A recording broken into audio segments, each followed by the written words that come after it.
host, the one and only Georgia Allen. Hello, how you doing? Hello, how are you? I'm excited. I'm excited. Since we had Yeah, technical difficulties, that means this is going to be a phenomenal show today. So yeah. I'm so excited. Thank you so much. And I bring you greetings on behalf of GA for Justice. This is Georgia Allen, your host, and welcome all of you to our show today. As always, we are having a weekly conversation for information, a conversation for correction and conversation for transformation. We also always want to thank our generous host, producer, engineer, owner, Mr. Henderson Vaughn, for the opportunity Yeah. to share information throughout the community on the best of the 757. This week, we will continue. This is our final week of Kwanzaa. And we're going to focus on Imani, the seventh principle. And I think it's a phenomenal principle. Imani means faith, of course. And it is the profound belief in and commitment to all that is of value to us as a family, as a community, as a people, and as a culture.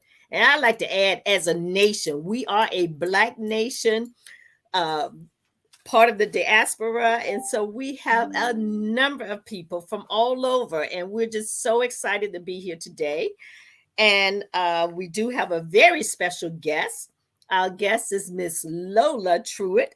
Lola grew up in Williamsburg, Virginia, was born in Williamsburg, Virginia. And Lola has a heart for humanitarianism. She is an awesome young lady. I'm so excited to have her with us today. She formerly was with the Black Panthers, so she's a fighter. Know this, she is a fighter, and I'm so excited about that. She has always been someone interested in working in the community, and so she also works with the community garden. She is interested also in African spirituality and interested in her African history, and therefore she's excited about sharing that history and African spirituality with our community. So, as she knows, I'm a Christian. She believes in African spirituality, which is fine. And we're both able to come together on one accord to kind of share with the audience today. She's also a Black activist, just like myself. And she started to realize how divided our community was. And so she ended up leaving the Panther Party and she started her own activist group. And the group is called the Queens of Mayat. So, with that being said, I am so excited to have with us today Lola Truett. No, she's not here yet. She's not here yet. Okay, well No. that's okay Yes, I know she'll because be. Yeah. then what I'm going to do is tell you a little bit about the show. Okay. Today we're gonna focus again. Like I said, we're still gonna focus on the faith principle, and of course, I love the faith principle because it digs deep down into who we are as a community, what our foundation is about, what our standards are about. And it just let us know how important it is to be a united community. If we're not willing to work hard on behalf of ourselves, on behalf of our families, on behalf of our community, our people, our culture, we're going to be on the losing end of an awesome situation because we have an awesome opportunity to grow our community into far greater and far better than we are today. Now, there is also another principle for the faith and another definition for the faith principle, and that is to believe with all our heart in our people and the righteousness and victory of our struggle. If you know anything about our community, we have been a community of struggles. It America has not been easy for us. It has not been easy on us. We've always had to dig ourselves out of a hole that we were dropped into. When we came off the ships, this nation was not our best friend, not by any means. It held us in captivity technically for about 400 years between enslavement, through the Jim Crow, Reconstruction, through all of these various areas and all of these different centuries. They continue to hold us in captivity. And even today, um, right now, a lot of the captivity today is our mind has been held captive. Even though we walk freely, we go to stores, we do the things in our community that appears to be simple and normal, a lot of times it really isn't, because when we feel as if we're walking freely, we can always be in a situation where our lives can be laid on the line. Buffalo is a prime example. Those persons there, they felt free. They felt free to go to and fro as they please, to the grocery store, to the local mall, as they felt free. But what happened? After a point in time, someone believed that they were more important, that they were better than. And so while we felt that we were free and able to walk freely, the reality was that our community in Buffalo on that particular day was not free. And that's why we lost lives. Our children, our especially our seniors especially, which was very devastating to have so many lives lost uh, of our elders. And when we lost those lives, the conversation, the way they were treated, it wasn't as if there was a loss. When the little girl was missing because her boyfriend had killed her, for weeks upon months, we heard about the young lady that was missing, and everybody was trying to find her. But when our elders were murdered in a grocery store, you did not see a similar type of outcry. And so we have to free our minds and recognize that America is not America. And the 4th of July is not independence to us. So, with that being said, today I want to focus on 3 areas. I want to focus on assimilation, accommodation, and assertion. And I want to focus on those from a faith standpoint. We have found ourselves in a nation where we are more or less forced to assimilate. Okay. And with that assimilation, we acquire habits and customs and traditions and values, behaviors, beliefs, and other people practices. These are other practices that weren't necessarily ours because, of course, we had standards, traditions, we had our own principles that we practiced until we were brought here to this nation. So, with that being said, we want to make sure that we get back to those practices, to those principles that will help us to be stronger. Because if we follow the principles that were given to us by the same people who oppressed us, those principles are not in our best interest.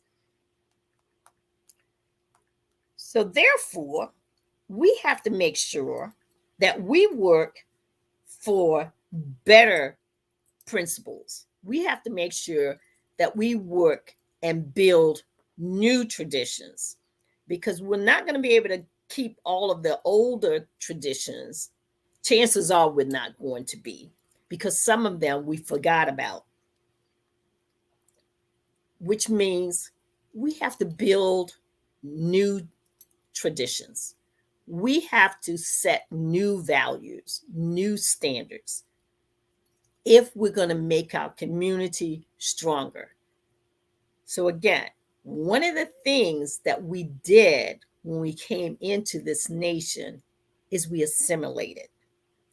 We started acting like the same people who oppressed us. We changed our behaviors. You hear a lot about what someone is doing or has done to others. And then we find out that those are the things that was taught by those people who oppressed us. We are so excited. I understand that Lola is here now. We're going to bring her on so we can have this conversation. We are excited about having the conversation with Lola today. Hello. Today. Hi. Hello. Well, hello. I don't know if you were able to hear my introduction of you or anything, but No, I I did. didn't hear it, but I know it was amazing. I did give a short intro of you to let you know, to let the audience know who you are, that you're a former Black Panther, that Yeah. you are a activist, and that you're working on behalf of our next generation. And I shared with her earlier that she's only 5 years younger than my granddaughter. So she's a baby. Oh, well, thank you. That means a lot. I feel like I'm getting old, but thank you. And so, as I had shared with you, we're going to do three areas today. We're going to talk about assimilation. I'm Hmm. sure you have a lot to share with the audience with regards to our people coming to this nation. We didn't voluntarily come, we ultimately were brought here by the oppressor. And one of the first things they taught us was assimilation. The next thing they taught us was accommodation. And then Hmm. finally, many of us were willing to do the third and the most important thing, and that was to assert our power and Yes. and all. And so let's talk a little bit about the assimilation. I gave them a quick definition of assimilation, which is acquiring habits um, from someone else. We're getting Hmm. habits, we're getting our values, behaviors, beliefs in other people practices. We're adapting to other people and the way they operate, which ultimately make us as a people extinct. So we're walking around, but we're not really here if we're acting like the same people that oppressed us. So kind of share with the audience a little bit about your take on that, Okay. simply because you have studied, deeply studied African history. Yes. So, as everyone know, and if you don't know, Africans had their own system of spirituality. We had our own hierarchies of power that have been destroyed. Many of us are not aware of all the wonderful civilizations that Africans have cultivated and created. A lot of our social structure and systems come from ancient Kemet, Nubia, Kush. We had the first schools, libraries, all those things we had, and they stole our history and erased us from it. So now what we're left with is a former shell of who we used to be. What is disheartening for me is most Black children don't even know who Marcus Garvey is. We don't really know who we are. And it was designed that way. During slavery, what they start to do was they remove the children from their parents so they could not teach them the language, they could not teach them the customs or the culture. Those children were told that you're just a slave, your mother was a slave, your father was a slave, that's all you'll ever be. Most of these people knew this is when the Willie Lynch letter was being written. A lot of slave masters are having problems with their slaves reminding themselves of who they were. And they said, well, how do they know that they're Angolians? Well, their parents tell them they're Angolians. Okay, remove the children from the parents and then keep moving the family around so then they'll lose who they are. Then the first thing they did was they started indoctrinating us with their religion. I know this is a sensitive subject for a lot of Black people, so I'm not going to stay on that too long. But they introduced us to Christianity. They stripped all of our African heritage and spiritual rituals away from us and said, if you practice rituals of drum, dance, you will be killed. They told us that our voodoo and other spiritual practices were evil. So a lot of people are afraid when I talk about hoodoo or anything like that. A lot of Black people get afraid, be like, wait a minute, that's of the devil. I just look at people, I get quiet. So that's where the fear of magic comes from within our community. We're magic people. That's a part of our culture, our custom. It's more about respect of those who came before us, because energy does not die.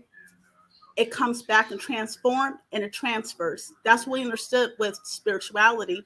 Now, getting off that subject, how did we lose our identity? It was designed, it was orchestrated.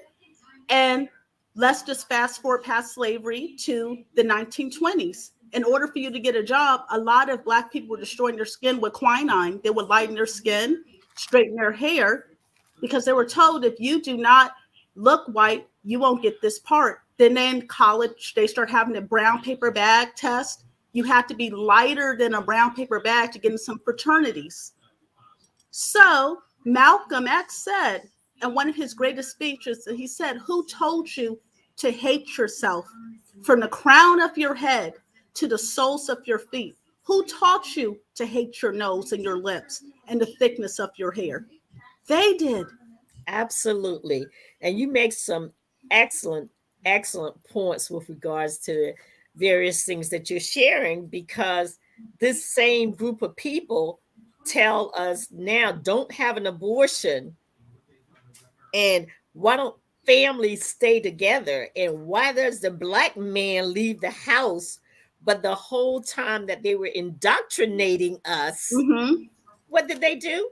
Broke They our families up. they broke the families up. They separated the mothers from their babies. They separated the husbands from their wives. They separated the fathers from their children to Mm-hmm. prevent them from setting standards, to Yes. prevent them from holding on to traditions, to prevent them from sharing our values with our offsprings. Yes. Yes. Yes. Shay, I agree with everything you just said. And now they ask us, well, what's wrong with African Americans? Why can't they seem to get themselves together? Why do African Americans keep having problem with the justice system? They act like they don't know what they've done. They Right. gaslight us. When we talk about the prison industrial system and the school to prison pipeline, they gaslight like, what do you mean? Every Black child in America has the same opportunity as any other child. They try to pretend that these racial barriers are not there. Okay, I've been on many panels where people try to gaslight you, and then when you start speaking the truth, they look at you like you're crazy. I said, so let's be honest.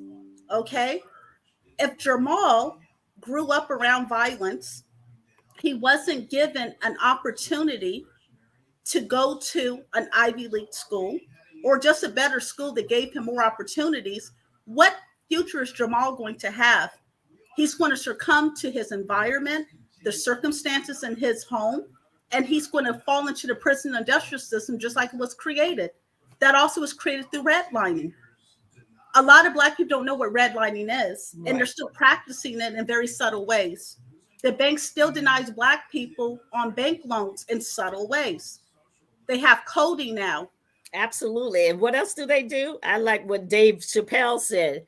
Dave Chappelle said they don't have to redline. All they have to do is raise the prices of all these houses and Exactly. make sure that You it is can't get it. financially out of your reach to be able Yes. to purchase that house.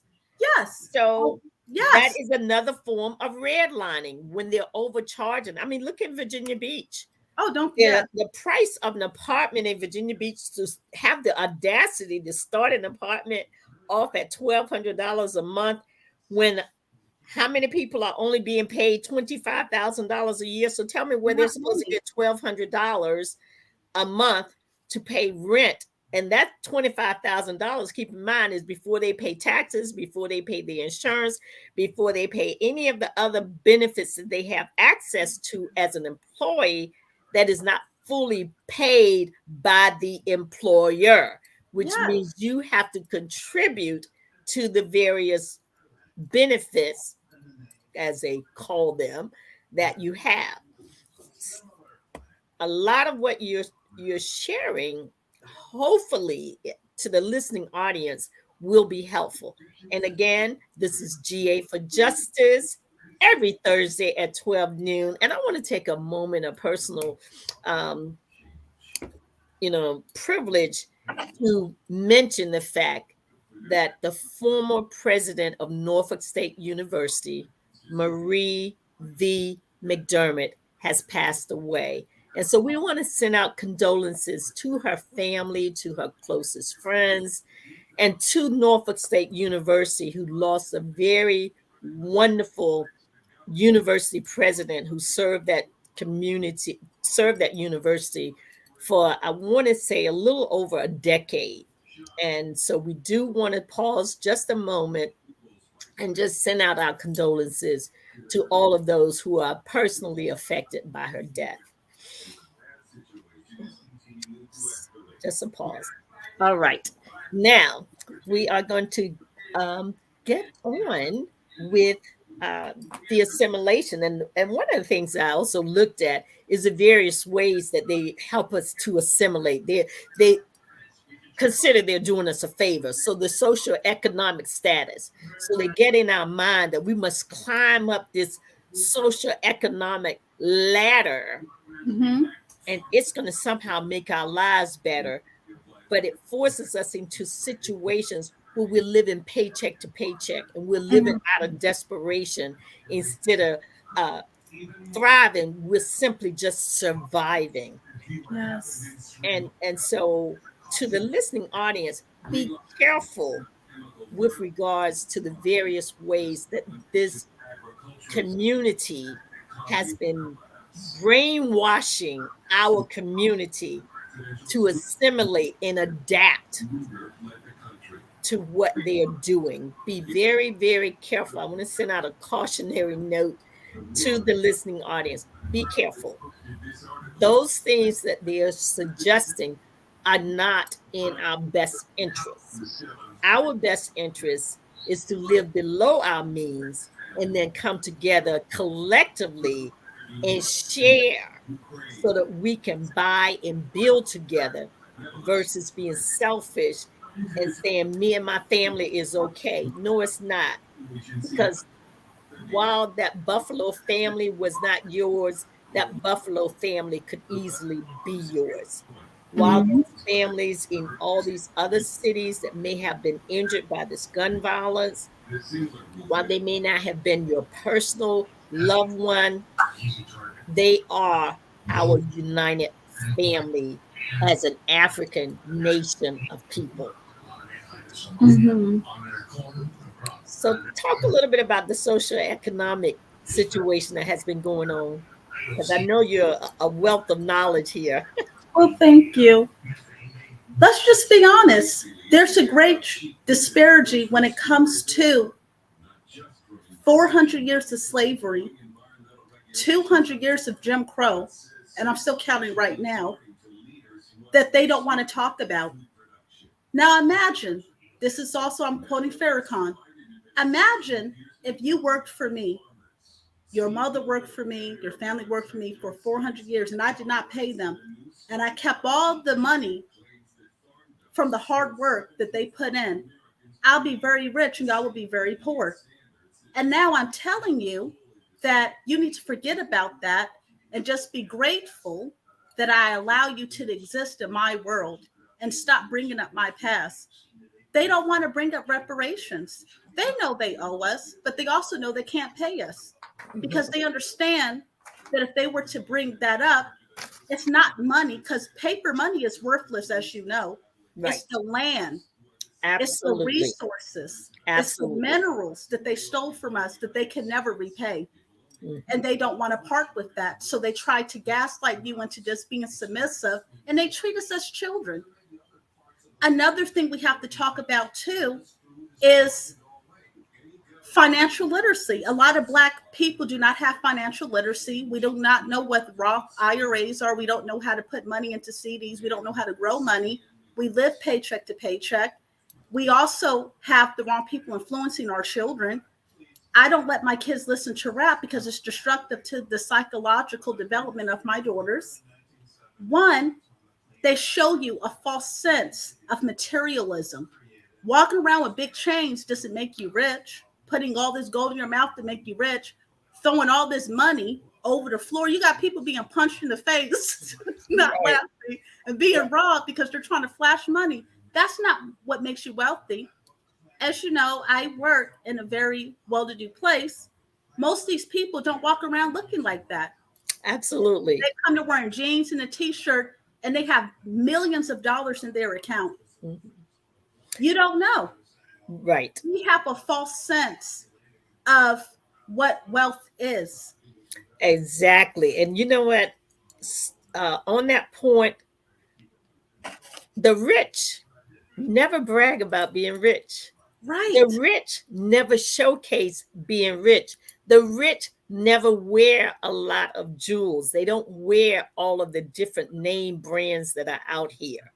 They But don't. somehow, poor people trying to pretend that they're rich, Mhm. trying to pretend that they have more than they really have, Yes. running around trying to look like Beyonce. I remember Ice T was on a nighttime talk show, and either Ice T or Ice T, yes. When you talk about Ice T and Ice Cube, you got to make sure you separate them because. And Ice T was saying he had um, been involved in a lot of underworld activities, whether it was in the Mhm. drug industry, whether it was theft or what have you.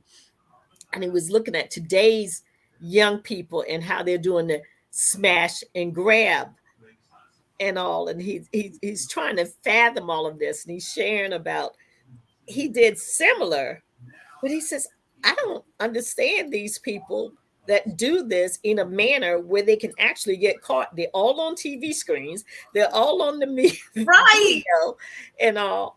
And so he said it just so happened before um, before he stated he got out of the business, and he said just so happened that the young man that he ran with came to him and asked him, let's do one more time, we'll have enough money.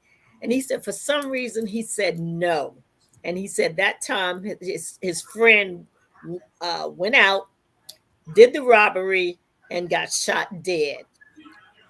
He, on the other hand, had started doing a little rapping, and so he got involved in the industry. And he said, to all of you who are listening, and I thought this was really good. He said, to those of you who are listening, he said, it's not real. He said, I went to do my music video and I was in a borrowed house. Everything that I wore in my video was borrowed. The Mhm. jewels around my neck, the chains, the everything, the clothing I wore, everything was borrowed. So if you think that these people have all of this, the fine car, he said, those were rentals.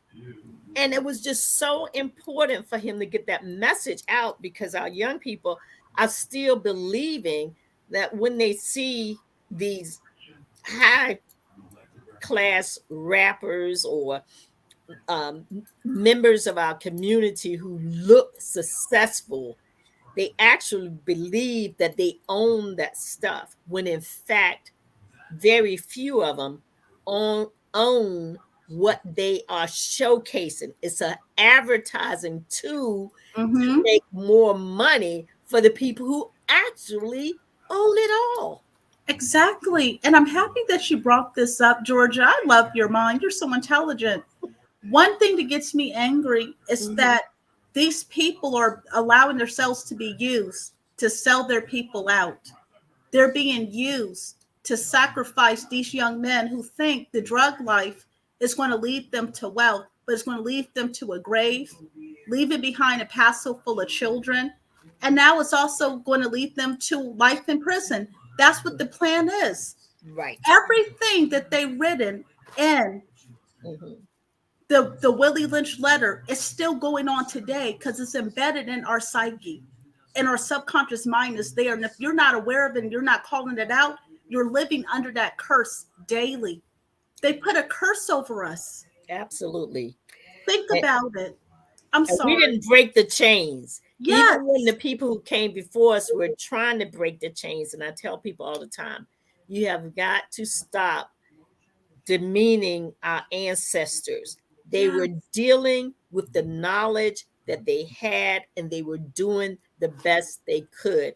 And the whole entire time that they're fighting on behalf of us, there's somebody over here in the ear of our fellow cousin, friend, neighbor, and they're saying to them, you don't want to do that.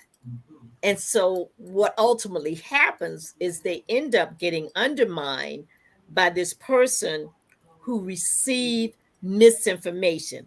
I Yes. always share with this audience when I come on, I said, my job is to have a conversation for information, a Mhm. conversation for correction, and then a conversation for transformation. Because if we can begin to correct the minds of our people, we Yes. can transform what has been going on in our community. So we first have to provide them with some information, but we also have to help them to understand and stop fighting against our ancestors who have gone on.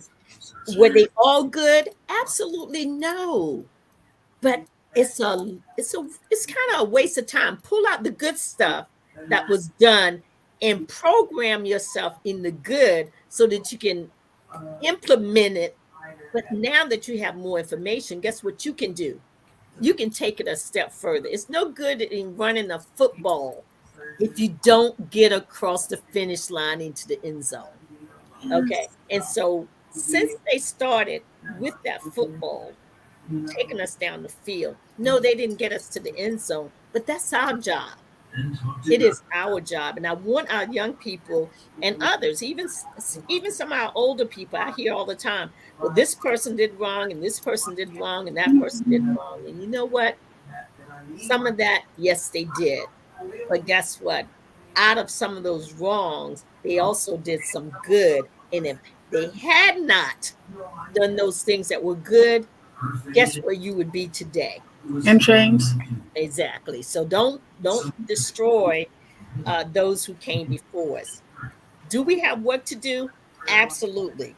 So the next step is we're going to talk about accommodation because that's one of the things that I think has been a real failure of our community is we Mhm. assimilate it and then we just begin to accommodate. We just accommodate everybody.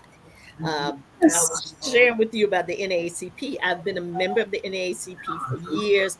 I am a fully paid lifetime member of the NAACP. I do love the NAACP. I love what they have been trying to achieve. But my concern has been in the latter years is they feel like they must help everybody. And Mm. so when a situation occurs, they need to send out a press release or they need to have a press conference because this community over here was damaged or that community was harmed and all. And I called them directly and said, I understand your compassion because I'm compassionate too. I just keep my compassion in my house, So not in silly. the street. Okay. I do. I keep my compassion in my house and I pray for them and I say, I hope you'll be okay. But my concern is when my children are being shot in the street, I don't see that compassion. I don't see that press conference. I don't see that press release from Facts. any of the groups who are out there. Big facts. So, what I want us to understand is we have a family to take care of, a family that is hurting. And so it's not our job to be so accommodating to all of these other groups out here. We need to take care and clean up Mm-hmm. some of the stuff that's in our community so that our next generation can be better and they're able to stave off the various attacks because they will continue to be attacked. So what is your comments on accommodations? Well, one, you have to think about it. As the children of the sun, we're very giving people. We Absolutely. want everyone to prosper. We want everyone to grow. We want everyone Mhm. to be happy. Right. But one thing we have to remember is we have to focus on our own. During the civil rights movement, you had a lot of black people allying with the Hispanics because they were being lynched too.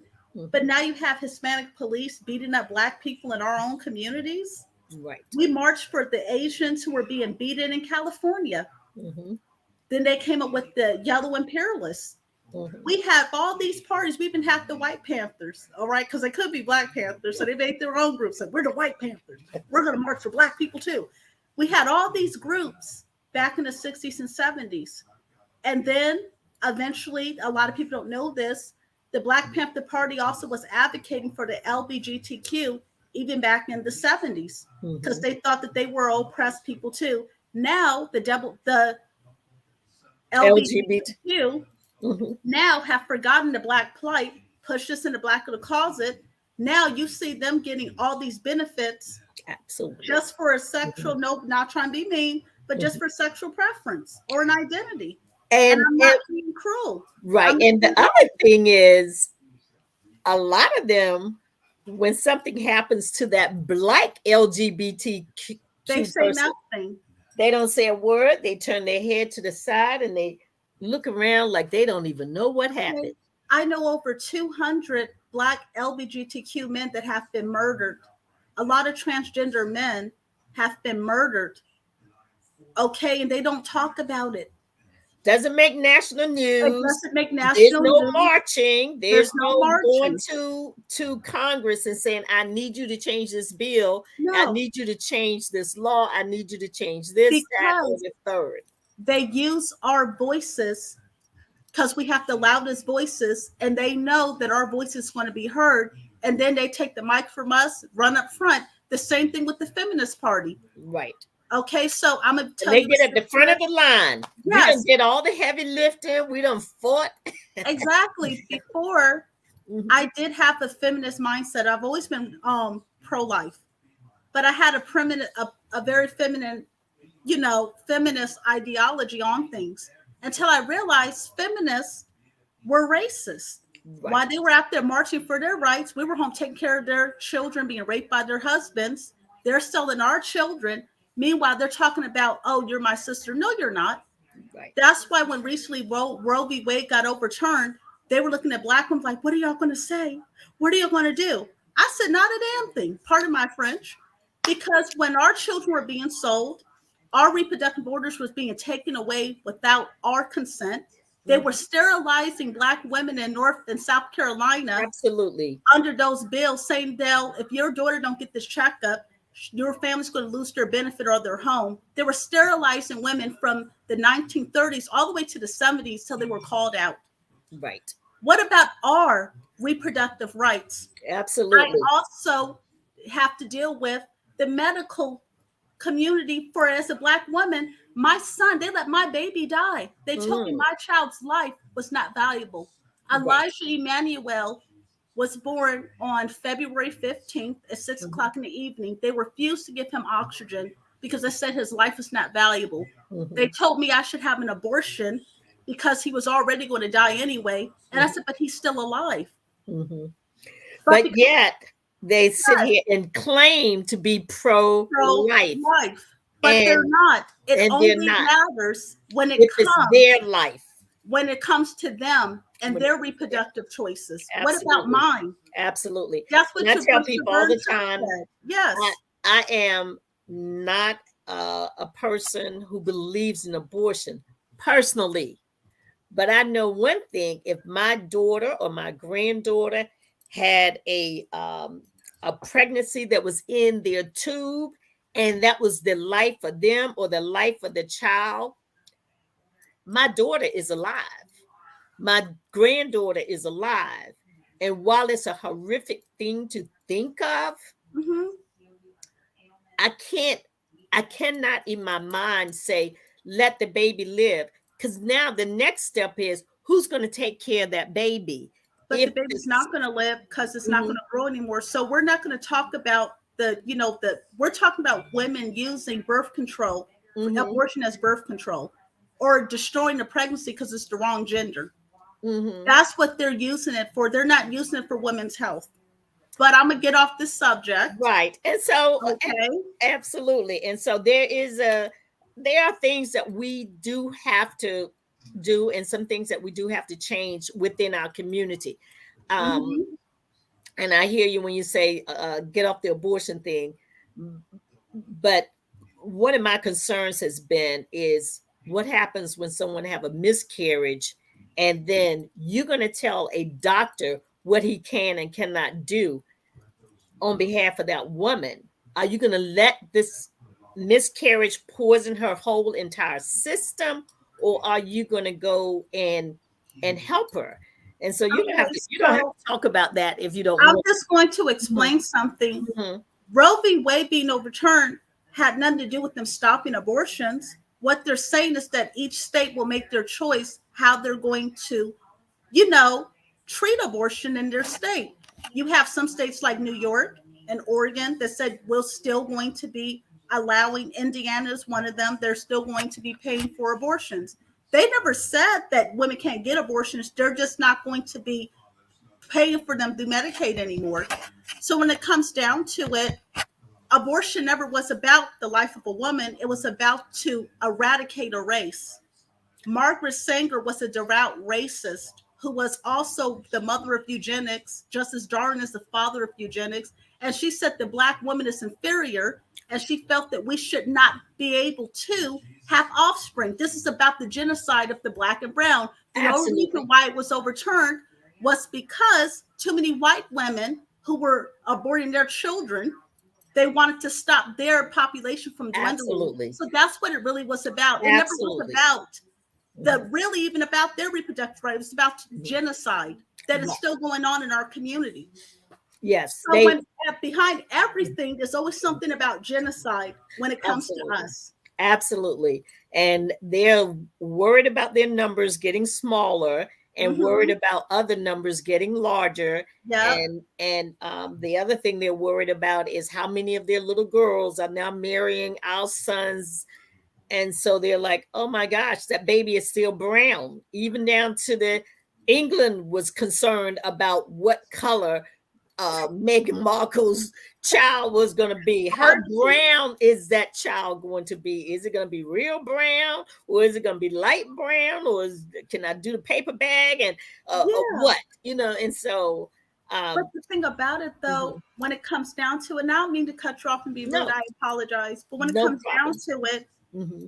one thing I am going to say, and this is an Hmm. unpopular opinion, but I will die on this hill. Black Hmm. people cannot even think to begin to interracially date or marry Hmm. when these people have not even apologized for the atrocities of slavery and the apartheid and Right, what they're still doing and allowing. Just because you marry a white man does not mean he's not going to be racist anymore. right. Because you got white masters that loved the black slaves they were raping and Absolutely. selling the Ask, children ask of George those white race. Washington Yes, and Thomas and Thomas Jefferson.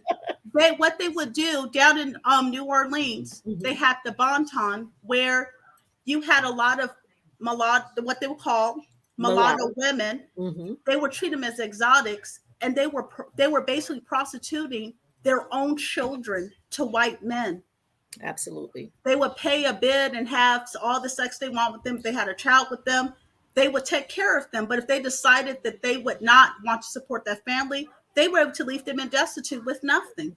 That's a Absolutely. part of the history they don't want to talk about. Hmm. They tried it back then. It didn't work. What we need to do in order for us to heal, we need to stop focusing on everybody else and Absolutely. start focusing on how we want to accommodate our people first And fix what's and broken in fix our what's broken community. first. And I have been preaching that message. I said, even scripture says, Go ahead and go tell them even the mountain. scripture tells us that those who are well are in need of no physician. So since Right. my community is sick, I want the physician to help my community. And Facts. that is the thing, and a lot of people are like, well, we should help everybody. No, but No, they're not in the same sick condition that we're in. We're in exactly. 400 plus years of being ill. So therefore, I think those people need a little bit of doctoring so that we can Yes. get them healed. So my final one is assertion. Mm-hmm. Because guess what? I feel that for years we have not asserted our power. We have not been forceful enough. We have been too accommodating, too assimilating, and not enough of assertion has taken place in our community in order to bring about the type of change that are necessary to pull us out of this torment, because that's what it is. It's Mm-hmm. torment. So share with us how you feel about, as a community, how we can be more assertive in terms of solving some of the problems that we do have in our community. One, we have, and I know this is going to sound really bad, but I'm going to go ahead and just say it. Say it. Before we can deal with white people, we have to deal with our own people who are Negropeans, who Mm-hmm. want to buck dance for our oppressors still. Those are the people like Kamala Harris, Barack Obama, Jesse Jack, all these other people, Candace Owens, she ain't even in politics. But these Mm-hmm. are the people that we have to start dealing with that are destroying us. We have to get rid of our rappers who are destroying our image. The reason why the double NACP is not going to be fully effective is because Jewish people actually funded the double NACP. Mm-hmm. All right, so they're white too, but I'm gonna get off that subject because I know, like, when we start talking about the origins of Jewish, it gets ugly. So I'm gonna leave that alone. You know, stories for other days. They're never going to attack their own people.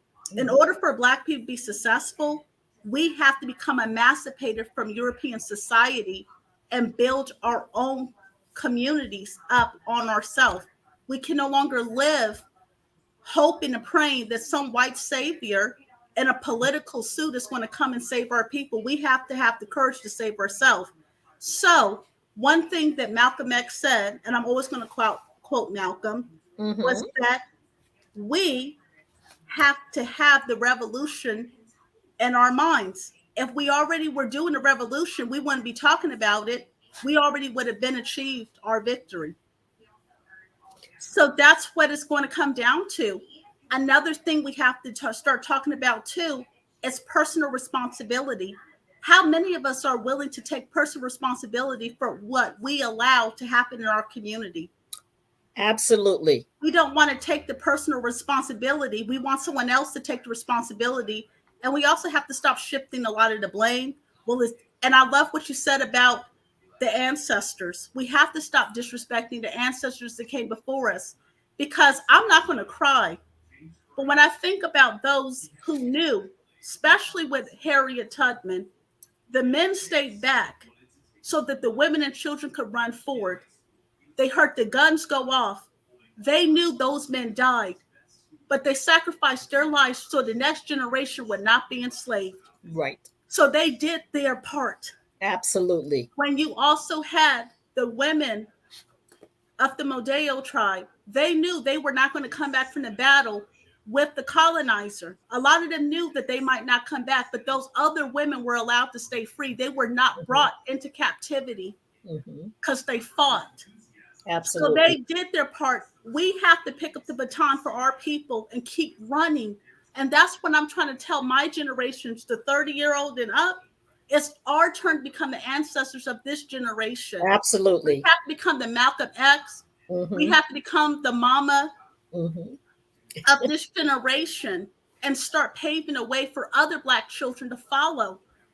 We cannot worry about what society's trying to push on us. Right now, they're trying to demasculate the Black men and make them feminine. They're trying to make Black women masculine. We have to break away from what the United States government and all these Europeans trying to do. Say, no, we are our own people. We will speak for Absolutely. ourselves. That's what assertion is. It's not talking about it, it's doing it. It's It's doing it. it's being it. And a lot of Absolutely. people get afraid when Black people try to assert their dominance. Mm-hmm. They want you to be silent. But what I tell them, I will not quiet my voice. I will not comb my hair. And I will not assimilate into what you want me to be. Absolutely. We have to be a bold and stand in what we say and mean what we say and do what we're going to do for our Mm-hmm. people. But I'm going to tell you, Patrice Lumumba of the Congo understood that he was on a death mission when he stood up against the French and the United States government and the British about them stealing the uranium. Mm-hmm. He said, my nation of Congo is going to be free. You're no longer going to be taking the resources from the women and children. We're going to be a wealthy nation. I have to do this because of Patrice. I have to do this because of Malcolm. I have to do this because of Martin. I have to do this for all those who came before us. I have to do this for Mama Yusuntua, okay, of South Africa. She hold on to that golden stool and would not give it to the British. I have to do this for her. Absolutely. And So, I like what you said about Malcolm, yes, telling us, about um, taking personal responsibility and, we need a revolution in our minds because I like what scripture also says. It says, come out from among them. I agree So with that. if these people Yes, are not doing for yes, us what needs to be done, say it. get move Okay, out the way, move them away from you. I'm Okay. going to church with you today. Amen. Ashay, Ashay. I'm Come going to out church from among them. They and are not your separate. friend. The one thing that I love that Malcolm said, they're friendly. They are not your friend. They're not. And so we need to understand the difference between somebody being friendly and actually being a friend. And we were talking earlier. A lot of our people think they have power, and I was sharing with you. I said there's a difference between perceived power Mm-hmm. and real power. Yes. Okay, so we got a whole bunch of people out there actually believing that they have power, and the minute that they show or assert themselves, like you shared earlier, they may get assassinated, or Yes.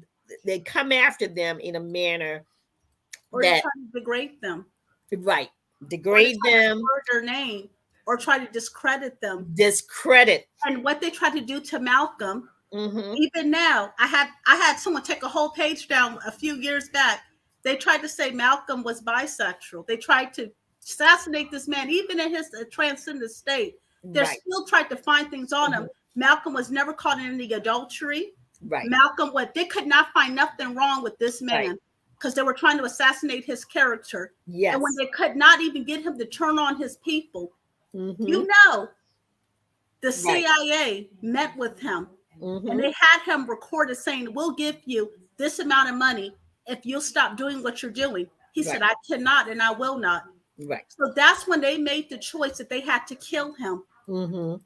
And that's the courage that it's going to have to take. It's like Mhm. for me as a Black Mhm. activist, this is something I had made up in 2014. I made up in my mind that I'll spend the rest of my life fighting for the Black cause with educating, doing work in the community as I'm already doing with my organization, the Queens of My Aunt. I'm really trying to bring back the principles of my aunt, which are truth, justice, harmony, balance, order, reciprocity, and prosperity. Those are the things that are needed. Everything that you're talking about with trying to assert dominance, those things are needed in place. We have to create balance because the Absolutely. United States government tried to create so much chaos in the Black community. Mm-hmm. They're in Chicago killing Black people Right. and pretending that we're killing each other, but they're the ones doing it and then Right. blaming it on us. We Absolutely. have to separate from them. Absolutely. have Come out so from much amongst them. peace. Come out Yes, and join in your and own unity. community. Could you And imagine? And I'm speaking this forth, and mhm, because I believe in also manifestation of what you speak. right, We're going to have a year without killing to the point the police ain't going to have no one to take to jail because right. there's not going to be no crime. Then Absolutely. they will start seeing their hands moving to make something happen. Right. Because let's be honest, prison is not about keeping justice; it's about money. Why do Absolutely. you have judges that own their own private prisons? Absolutely. Why don't we talk Absolutely. about, that we have a lot of private prisons that are owned by people. So that means that they have to have meet a quota of how many Mhm. people are in jail so they can meet that quota each year. So It's they about can make money. it. If you go over to Absolutely. Sweden, their Mhm, jails are not, no one owns their jails. mhm. Okay, they actually are rehabilitating these people and letting them go in society. They're not also weighed So they down. can be producers. The Yes, goal, and yes, that's what it should be. It should be yes, a situation where yes, there are people that do need to go to jail, no doubt about yes. it. But if there's no rehabilitation, if there's no change, They're going to be reoffenders. it's going to be reoffenders. With that being said, I think we're coming close to the close of our show. So, Yeah. what I want you to do is, I want you to give your final comments to the audience today. I'm so excited to have you here because we need to hear different voices in order for us to begin to start evaluating ourselves. And one of the things that I believe is so critically important is you need to have some discernment. Okay. We have to have some discernment. We're sitting here and we're listening to all of these talking heads on Mhm. every major national media outlet, and we can't discern truth from fiction, no way, no shape, or form. And that's a problem. So, after we have different people come forward to speak to our community, hopefully they will be able to begin to do what we used to do. It's called research. Okay. Mhm. You research, you find out something about these people, you learn a little bit about them, and you begin to make some honest evaluations, not something that someone threw in your face and said, oh, well, this is this. So with that being said, Lola, go ahead and give us your final comments. We're going to bring our show to a close. My final comment is actually going to be a quote from the late Wanwari Mantut Matati. She was a Kenyan social worker, environmentalist, and political activist, and she was the first African woman to win a Nobel Peace Prize. She said, you cannot keep an enslaved mind that knows itself, has values in itself, and understands itself. As Black people, we have to come to know thyself. And this is going to take us back to the sands of ancient Kemet and understanding our true spiritual principles. We have to forsaken all the European principles that they instilled in us, including some of the religion. We have to question it. Anything that tells you that you're worthless, that nothing you do is good, is psychological abuse and damage. So, my final statement is come to know thyself. And when you actually open up your third eye and your crown, you will never be misled. Thank you so much again to the listening audience. This is GA for Justice. We are here every week from 12 to 1. We were a little late today due to technical difficulties, but the message came through loud and clear. Again, I want to thank Lola Thank you. Truett for being my guest. Truly enjoyed having you here, having a different voice. And again, this is the last month of Kwanzaa, the seventh month. Kwanzaa has 7 principles: unity, self determination, cooperative work, collective work and responsibility, cooperative economics, purpose, creativity, and imani for faith. So we Yes. have got to get those things together so that we can be all that we can be. And as she said, get to know yourself, know who you are, so you can be all you can be. And with that, we'll see you next week, same time, 12 noon, on the best of the 757. Our host, Mr. Henderson Vaughn. Thank you so much, Dreammaker, for making our dreams come true by allowing us to use your media outlet to get a voice out into the community. Thank Thank you. you. I'm grateful. You're mute. I'm sorry. You've been watching GA for Justice, hosted by Georgia Allen, the former NAAC president of Virginia Beach, and her guests. And don't forget to share this with other people on your platforms. And till next Thursday at 12 noon to 1, you've been watching GA for Justice. Goodbye. Bye-bye.